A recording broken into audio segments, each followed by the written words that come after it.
அதே சமயம் வந்து அதிமுக விலகின உடனே வந்து தாவேக்கால இணையறாங்க. இதை பற்றி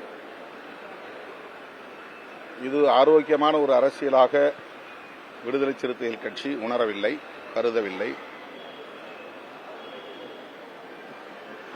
இந்த ஆட்சி அமைய வேண்டும் என்பதற்காகவும் குடியரசுத் தலைவர் ஆட்சி இங்கே வந்துவிடக்கூடாது, அதை தடுக்க வேண்டும் என்பதற்காகவும்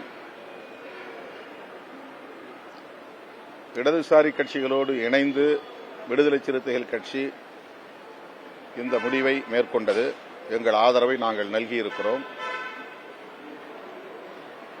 வெளியிலிருந்து ஆதரவு நல்குவது என்கிற அந்த முடிவை மறுபரிசீலனை செய்ய வேண்டும், அமைச்சரவையிலும் இடம்பெற வேண்டும் என்று தவேக தரப்பில் விடுத்த அழைப்பை ஏற்று இயக்கத் தோழர்கள் மீண்டும் கலந்தாய்வு செய்து ஏற்கனவே எடுத்த முடிவை மறுபரிசீலனை செய்ய வேண்டும் என்று என்னை வலியுறுத்தினார்கள்.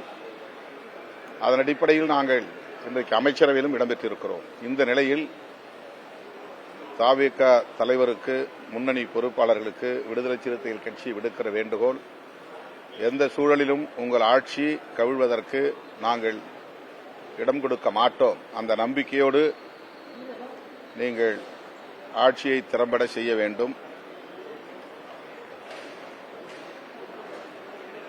இந்த விமர்சனங்களுக்கு இடம் கொடுக்கும் வகையில் தவேக தலைமை செயல்படக்கூடாது என்பது எங்கள் விருப்பம். அதிமுக இதுபோன்ற நெருக்கடிகளை சந்திக்கும் என்று தேர்தலுக்கு முன்பே நான் சுட்டிக்காட்டியிருக்கிறேன். பாஜகவோடு கூட்டணி சேர்ந்ததன் விளைவாகத்தான் அதிமுகவின் ஆதரவை பெறுவதில் தவேகவுக்கு நெருடல் இருந்ததாக தவேக தலைவர்கள் கூறியிருக்கிறார்கள். ஒருவேளை பாஜகவோடு கூட்டணி இல்லாமல்